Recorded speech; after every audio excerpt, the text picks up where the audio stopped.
매일 이것 한 스푼을 먹으면 뼈가 촘촘해져 골다공증이 사라진다는 이야기를 들어보셨나요? 골다공증은 단순히 뼈가 약해지는 질환이 아니라 필요 영양분들이 빠져나가 뼈 속에 미세한 구멍이 많아지는 증상으로 뼈의 밀도가 낮아지고 구조가 엉성해져 뼈가 부서지기 쉬운 상태가 되는 질환입니다.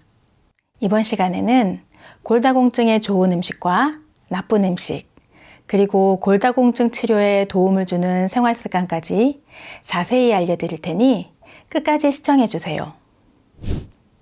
골다공증의 주요 원인 중 하나는 칼슘 부족으로, 칼슘은 뼈를 강화하는 필수 영양소로 신경과 근육 기능에도 중요한 역할을 합니다. 이 질환은 나이가 들어감에 따라 발생 위험이 높아지고 특히 남성보다 여성에게 더 흔하게 나타납니다.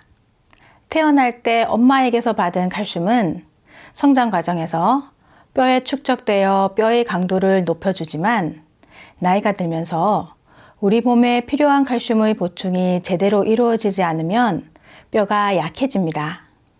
칼슘은 뼈와 관련된 역할 외에도 심장, 신경, 근육 등 신체 전반적인 기능에 필수적인데 섭취하는 칼슘이 부족하면 우리 몸은 자동으로 혈액 속 칼슘 농도를 유지하기 위해 뼈에서 칼슘을 끌어내게 됩니다.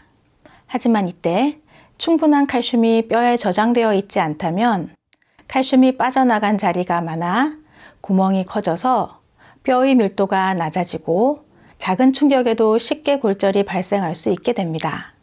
그래서 골다공증은 임신과 출산을 경험한 여성들에게 많이 발생합니다. 임신 중에 태아는 엄마의 몸에서 많은 양의 칼슘을 가져가는데요. 이때 산모가 칼슘을 충분히 섭취하지 않으면 몸속에 저장되어 있던 칼슘들이 태아에게로 빠져나가게 됩니다. 이로 인해 몸은 칼슘 부족 상태에 빠지게 되고 이는 뼈에 통증을 일으키거나 관절, 인대에도 영향을 미치게 됩니다. 또 다른 중요한 시기는 갱년기 전후의 여성들입니다. 여성의 생리주기와 관련된 여성 호르몬인 에스트로겐은 칼슘의 흡수와 활용을 돕는 중요한 역할을 하는데요. 갱년기 이후 여성 호르몬의 수치가 급격히 감소하면서 칼슘의 흡수 능력도 떨어집니다. 이로 인해 골다공증뿐만 아니라 자궁근종, 만성질환, 알레르기 등의 다양한 질병의 발생이 증가할 수 있습니다. 이에 반해 남성의 골다공증 원인은 호르몬의 변화보다는 스트레스나 흡연, 음주, 불규칙한 식습관 등으로 뼈가 튼튼하게 관리되지 못하여 발생하게 되는 것입니다.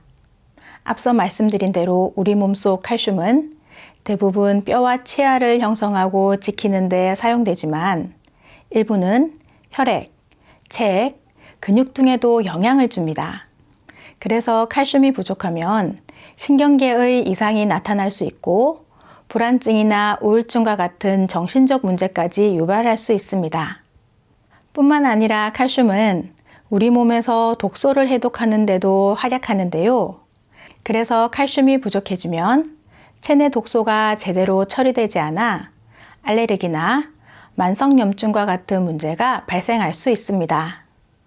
또한 뼈 속에는 골수가 있는데 골수가 약해지면 혈액을 만드는 능력이 떨어지게 되어 혈액 부족이나 빈혈 증상이 나타날 수 있습니다. 그래서 골다공증을 단지 뼈에 문제가 생기는 질환이 아니라 전신 건강을 위협하는 심각한 질병으로 받아들여야 하는 것입니다. 그래서 골다공증의 예방과 치료는 평소에 올바른 식단 관리와 생활 습관이 매우 중요합니다. 골다공증에 도움이 되는 식품, 그 첫 번째는 참깨입니다. 참깨는 뼈에 중요한 역할을 하는 칼슘과 인을 다량 함유하고 있습니다.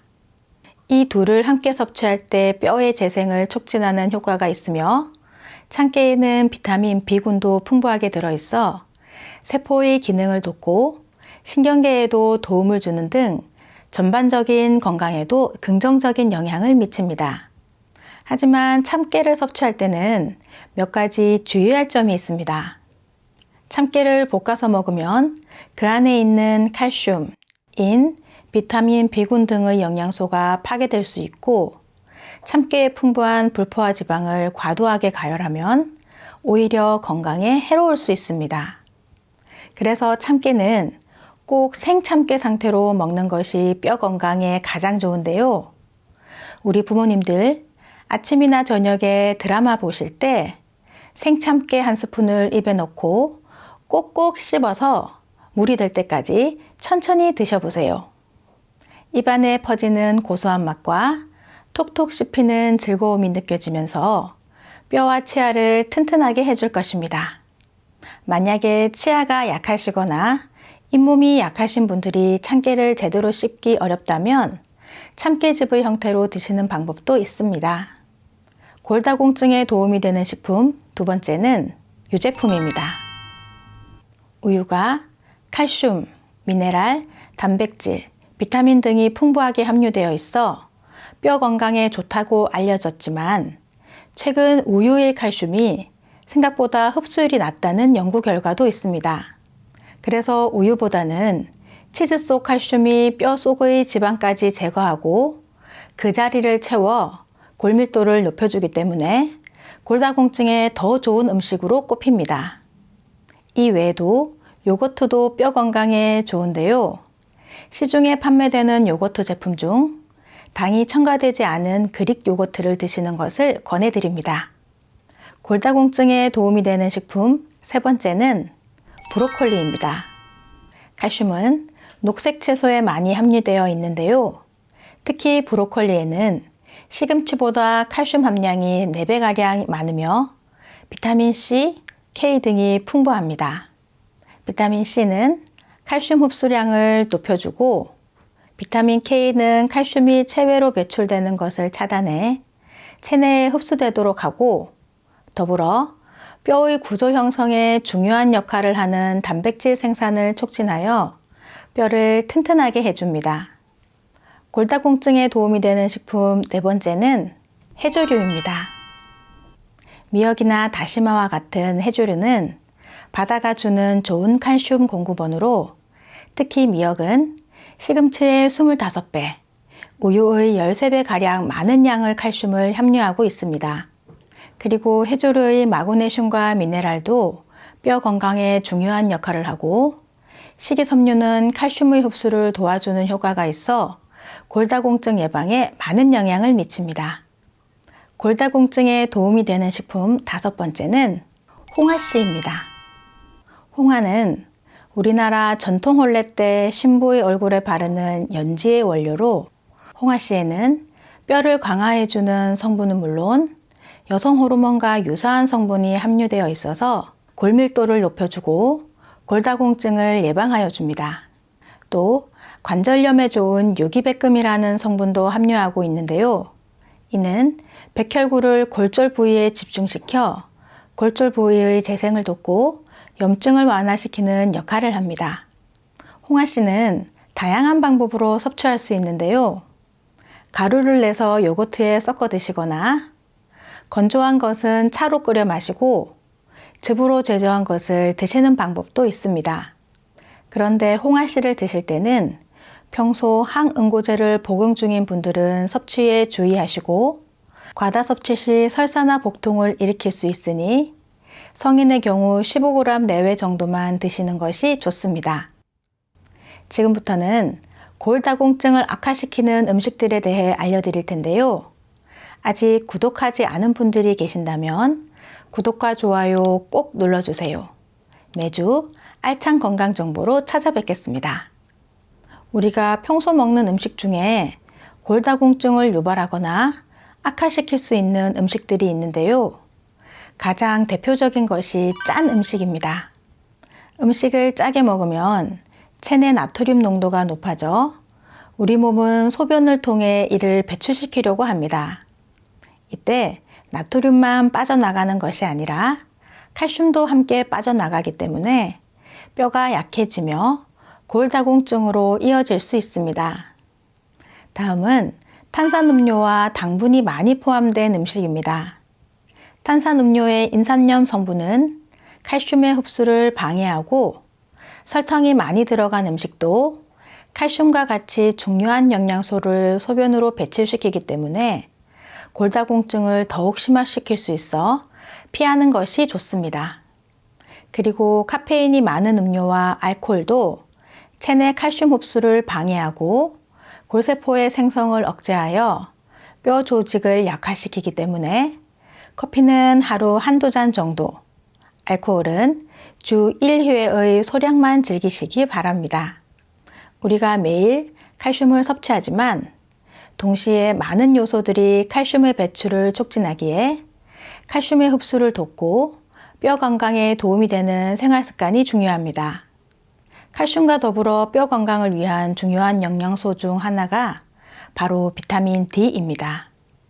비타민 D는 뼈의 강도를 높이고 칼슘이 효과적으로 흡수되도록 돕는 중요한 역할을 하는데요. 햇빛은 비타민 D를 가장 효과적으로 우리 몸에 흡수시켜주는 자연적인 방법입니다. 한 연구에 따르면 햇빛에서 얻은 비타민 D가 폐암 환자의 5년 생존율을 2배 이상 높였다는 결과도 있습니다.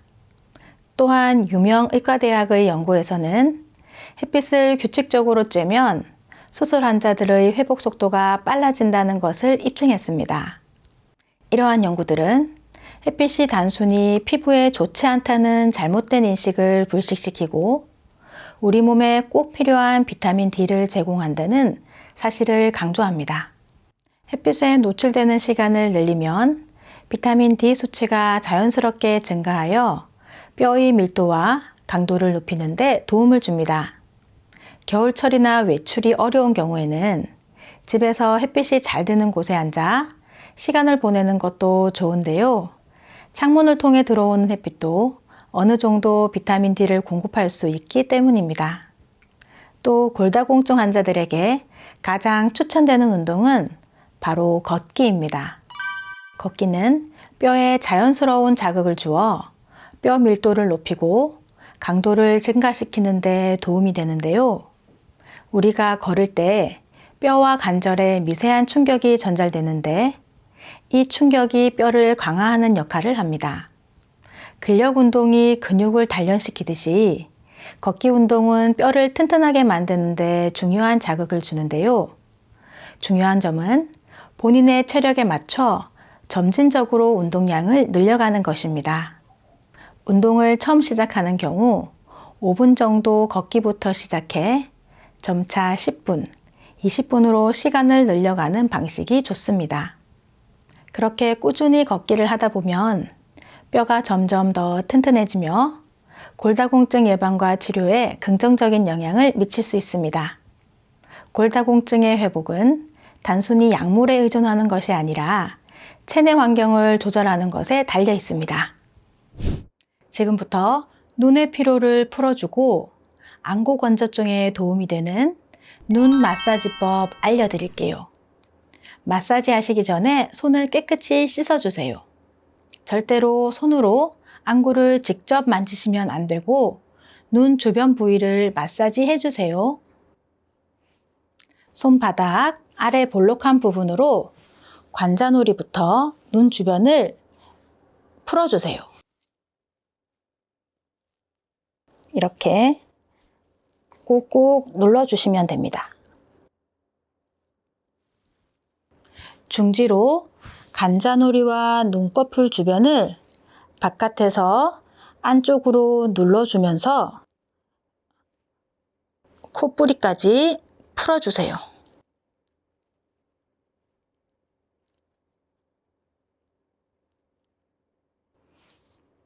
엄지손가락 아래 볼록한 부분을 이용하여 눈꼬리 위쪽에 부드러운 살 있는 쪽을 풀어주세요.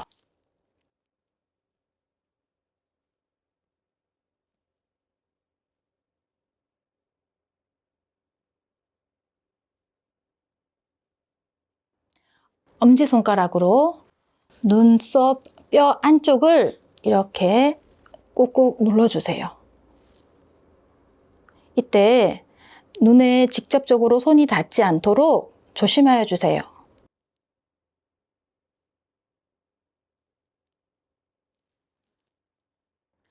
검지로 콧대 양옆을 둥글게 둥글게 풀어주세요. 눈물샘 있는 쪽이라 이렇게 마사지 해주시면 눈물샘이 자극되어 뚫려집니다.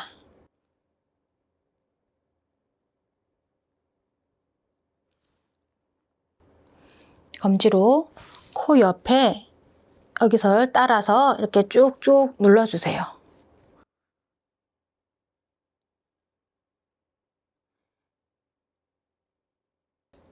이러면 부비동까지 마사지가 돼서 코도 뻥 뚫리실 겁니다. 다음, 검지와 중지를 이용해서 눈 주변을 톡톡 쳐주세요.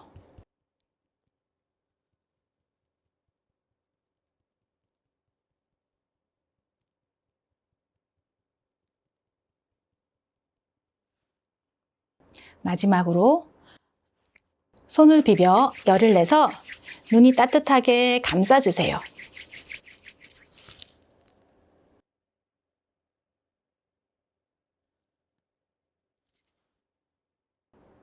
한 동작을 20초 정도 해주시면 눈 주위의 혈액순환을 돕고 노폐물 배출도 잘 이루어져 눈의 피로를 풀고 안구 건조증에도 도움이 되실 겁니다.